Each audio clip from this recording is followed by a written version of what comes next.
Olá, meus irmãos e irmãs, sejam bem-vindos ao canal Vinícius Siqueira. E se você ainda não é inscrito aqui no canal, se inscreva aqui no canal e não esqueça de ativar o sininho das notificações. Todos os dias são postados vídeos abençoados aqui no canal para te abençoar. Vamos a mais uma palavra do Senhor. A oração da fé é o único poder do universo ao qual o poderoso Jeová se rende. A oração é o remédio soberano. Robert Hall. A Igreja, em seu intento de adquirir poder temporal, havia abandonado seus deveres espirituais e seu império, que repousava em fundamentos espirituais, desmoronava com sua decadência e ameaçava desaparecer como uma visão insubstancial. História de La Inquisição Espanhola, Henry Charles Lea. Nós oramos como Cristo orou? Nós permanecemos nele? Nossos apelos e nosso espírito transbordam de seu espírito e apelos? O amor governa o espírito, o perfeito amor? Essas questões devem ser consideradas adequadamente em um momento como o atual. Tememos fazer mais outras coisas do que orar.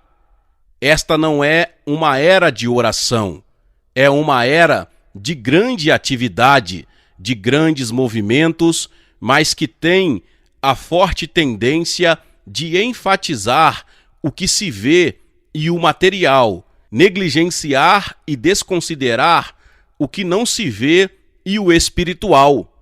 A oração é a maior de todas as forças, porque ela honra a Deus e faz com que Ele haja em nosso auxílio. Não pode haver substituto nem rival para a oração. Ela se destaca como a grande força espiritual, e essa força deve ser iminente e atuante. Ela não pode ser dispensada durante uma geração, nem suspensa para promover o avanço de qualquer grande movimento. Ela deve ser contínua e específica, sempre, em todo lugar e em toda situação. Não podemos conduzir atividades espirituais com base nas orações das gerações passadas. Muitas pessoas acreditam na eficácia da oração, mas não muitas delas oram.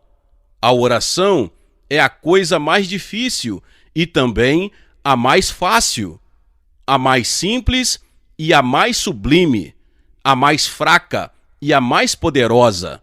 Seus resultados repousam além das possibilidades humanas, limitam-se apenas pela onipotência de Deus. Poucos cristãos têm mais do que uma vaga ideia do poder da oração. Menos ainda têm alguma experiência desse poder. A Igreja parece quase inconsciente do poder que Deus põe em suas mãos. Essa carta branca espiritual de todos os infinitos recursos da sabedoria e do poder de Deus raramente é usada e nunca é usada na medida plena de honra a Deus. Surpreende o pouco uso e os pequenos resultados. A oração é nossa arma mais formidável, mas também é a arma em que temos menos habilidade e de cujo uso somos mais avessos. Fazemos tudo pelos ímpios, menos o que Deus quer que façamos. A única coisa que lhes faz bem, aquilo que torna eficiente as demais coisas que fazemos. Graduar-se na escola da oração é dominar todo o curso de uma vida religiosa. O primeiro e o último estágios da vida piedosa são coroados com a oração. É um ofício para a vida. Os empecilhos à oração são os empecilhos para se ter uma vida piedosa. As condições da oração são as condições de justiça, santidade e salvação. Um preguiçoso no ofício da oração é um trapaceiro no ofício da salvação. A oração é um ofício que deve ser aprendido. Precisamos ser aprendizes e dedicar nosso tempo a ela. Cuidado meticuloso, muita reflexão, prática e esforço são exigidos para um trabalhador habilidoso na oração. A prática nesse ofício, como em todos os ofícios, leva à perfeição. Somente mãos e corações esforçados fazem proficientes nesse ofício celestial. Apesar dos benefícios e bênçãos que fluem da comunhão com Deus, devemos confessar com pesar que não oramos muito. Um número comparativamente pequeno conduz a oração nas reuniões. Menos pessoas ainda oram em família, menos ainda têm o hábito de orar regularmente a sós. Reuniões especialmente dedicadas à oração são mais raras do que neve no verão. Em muitas igrejas não há nem o nome nem nada semelhante a uma reunião de oração. Nas igrejas da cidade, a reunião chamada de reunião de oração não é, na verdade, uma reunião de oração. Uma pregação ou ensino são o ponto principal. Oração é a designação nominal. Nosso povo não é essencialmente um povo de oração. Isso é evidente pela vida que vivem. Oração e vida de santidade são uma única coisa. Elas agem e reagem mutuamente. Nenhuma pode sobreviver sozinha. A ausência de uma é a ausência da outra. Os monges compararam a oração, substituíram-na por superstição, ritual e rotina por vida de santidade. Corremos o risco de substituir oração e vida de santidade por trabalho na igreja e por um círculo incessante de atividades pretensiosas. Uma vida de santidade não vive no quarto de oração, mas não pode viver sem ele. Se por acaso o quarto de oração fosse implantado sem uma vida de santidade, seria um quarto sem a presença de Deus nele. Pôr os santos de todos os lugares para orar é o fardo do esforço apostólico e a chave do sucesso apostólico. Jesus Cristo esforçou-se por fazer isso nos dias de seu ministério pessoal. Ele foi movido por infinita compaixão diante dos campos maduros da terra que pereciam por falta de trabalhadores e, ao fazer uma pausa em sua própria oração, tentou despertar o sentimento adormecido de seus discípulos para o dever da oração, ao recomendar-lhes: peçam, pois, ao Senhor da colheita que envie trabalhadores para a sua colheita. Mateus capítulo 9, verso 38. E ele lhes contou uma parábola com este propósito, que os homens deveriam orar sempre. Antes do Pentecoste, os apóstolos conseguiram compreender apenas fragmentos da grande importância da oração. Mas a vinda e o enchimento do Espírito no Pentecoste elevou a oração à sua posição vital e de comando no Evangelho de Jesus Cristo. Agora, o chamado à oração a todos os santos é o chamado mais alto e mais exigente. A piedade da cristandade se faz, refina e aperfeiçoa pela oração. O Evangelho avança com passos lentos e tímidos quando os santos não oram cedo, tarde e por muito tempo. Onde estão os líderes imitadores de Cristo, que podem ensinar aos santos modernos a orar e dedicar-se à oração? Nossos líderes sabem que estão criando um grupo de santos que não oram? Onde estão os líderes apostólicos que devem incentivar o povo de Deus a orar? Que eles venham à frente e façam a obra, e seja a maior obra que pode ser feita.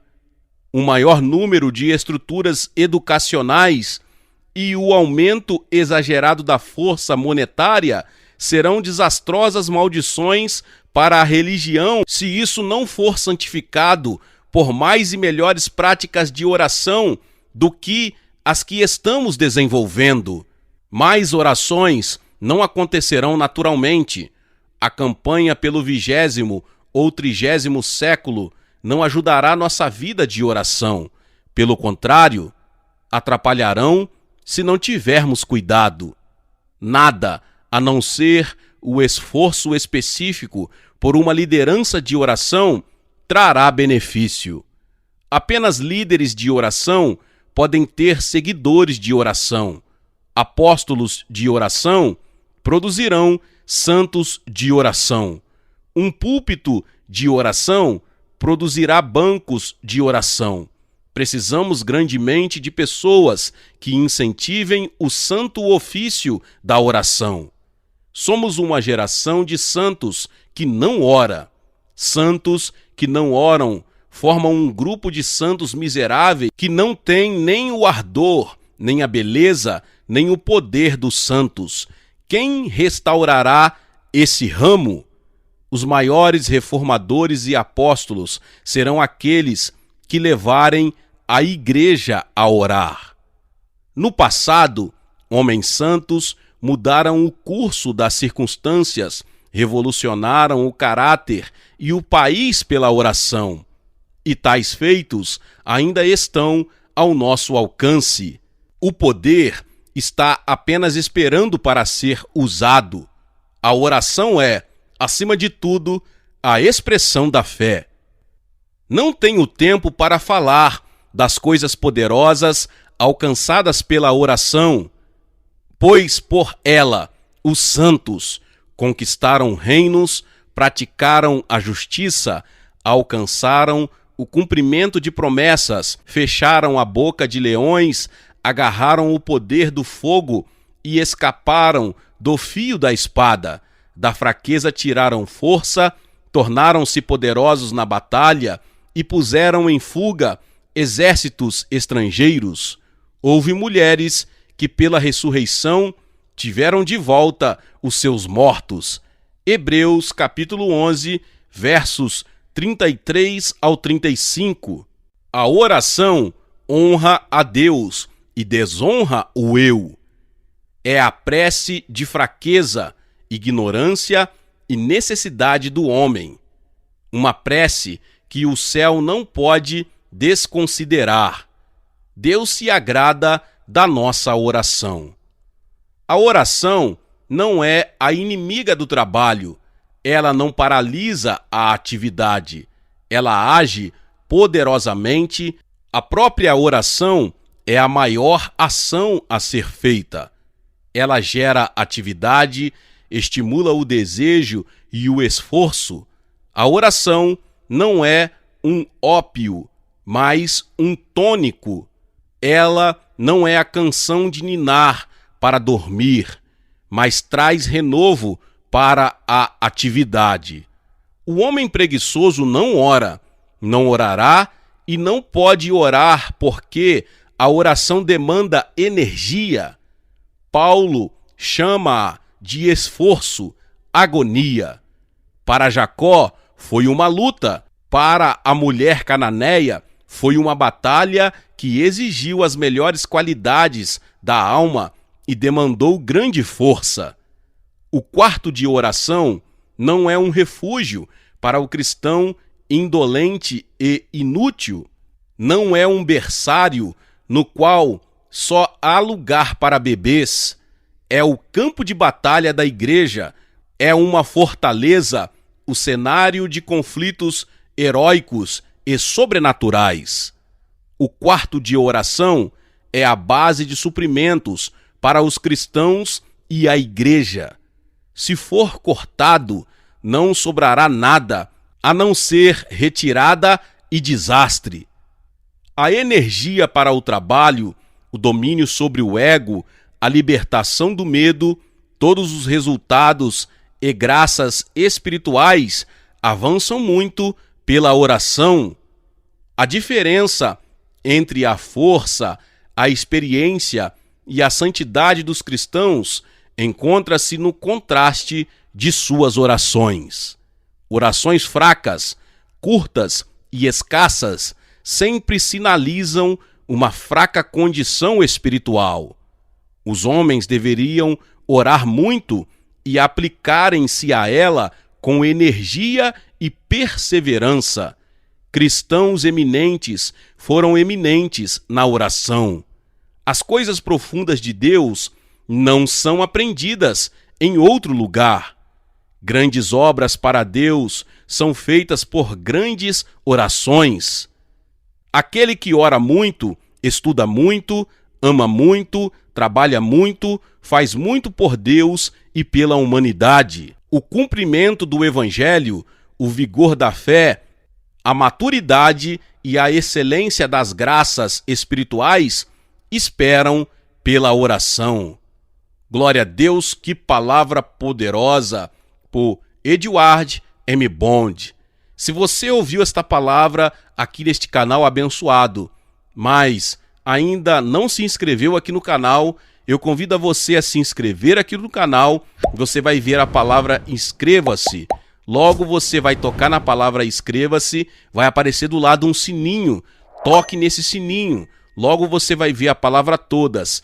Clica em todas, porque todas as vezes que liberarmos os próximos vídeos, você será notificado, tá bom? De primeira mão, para que você receba as palavras, tá bom? Eu convido você também a deixar o seu like nesse vídeo, pois é muito importante. O YouTube, ele reconhece que você gostou do vídeo e ele recomenda para mais pessoas. E eu já te peço também que você envie esta palavra para mais pessoas em nome de Jesus. Meus irmãos e minhas irmãs, nos vemos nos próximos vídeos. Amém.